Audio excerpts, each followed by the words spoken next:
Yang pertama adalah prioritas. Jadi, mari kita letakkan Al-Quran ini sebagai prioritas.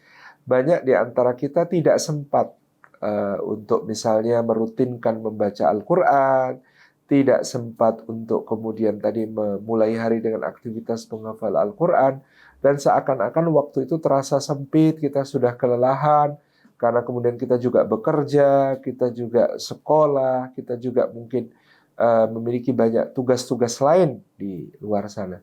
Maka saran dari para ulama biasanya adalah prioritaskan Al-Quran. Maka semua akan terasa cukup. Nah, kalau Al-Quran itu menggunakan waktu sisa, itu memang biasanya nggak akan sempat. Kalau Al-Quran itu diletakkan di prioritas akhir, maka dia biasanya tidak akan tergapai. Tapi misalnya kita sudah menentukan agenda prioritas, ba'da subuh, langsung Quran. Gitu ya, misalnya kita sudah menentukan ba'da subuh adalah waktu Quran. Tidak boleh diganggu oleh yang lain. Kita memulai hari dengan Quran. Sehingga insya Allah nanti yang lain itu akan diletakkan dengan sangat mudah. Kita mengingat ya bagaimana prinsip prioritas itu. Kalau kita punya batu-batu, kerikil-kerikil, dan pasir. Kemudian kita punya ember. Kalau yang kita masukkan pasir dulu, kemudian baru disusul kerikil, kemudian batunya, pasti tidak akan cukup, tidak akan muat. Tetapi kalau kita kemudian masukkan batu-batu yang besar dulu, kemudian disusulkan kerikil-kerikil yang bisa mengisi sela-sela bebatuannya, terakhir dimasukkan adalah pasirnya, maka kemudian ini akan cukup untuk semua. Kenapa? Karena pasir mengisi sela-sela di antara batu-batu dan kerikil-kerikil yang sudah dimasukkan terlebih dahulu. Ini sama dengan waktu kita. Kalau urusan-urusan kecil didahulukan, maka nanti begitu akan mengerjakan urusan yang besar, ternyata sudah tidak cukup, gitu ya.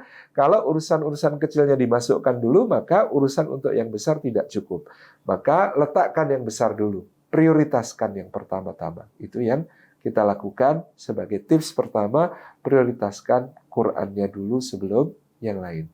Bisa ambil waktu subuh, atau kalau kita mampu menepati, pokoknya mau kayak apapun capeknya, ba'da maghrib waktu Quran.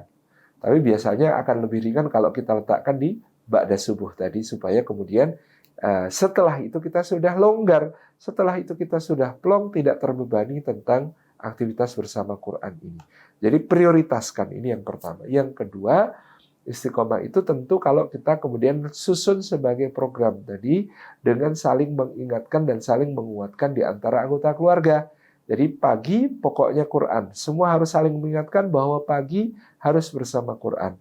Bapak juga dengan Quran, ibu juga dengan Quran, anak-anak juga dengan Quran di waktu ba'da subuh. Ini contoh yang kemudian kita bisa buat. Kemudian kita juga bisa membiasakan di rumah untuk akrab dengan Quran, misalnya dengan mensetel murotal di waktu-waktu tertentu, menjelang sholat fardu, dan lain sebagainya, atau kemudian kita memperdengarkannya di kamar anak-anak, di waktu mereka mau tidur, ketika mereka akan bangun, dan lain sebagainya.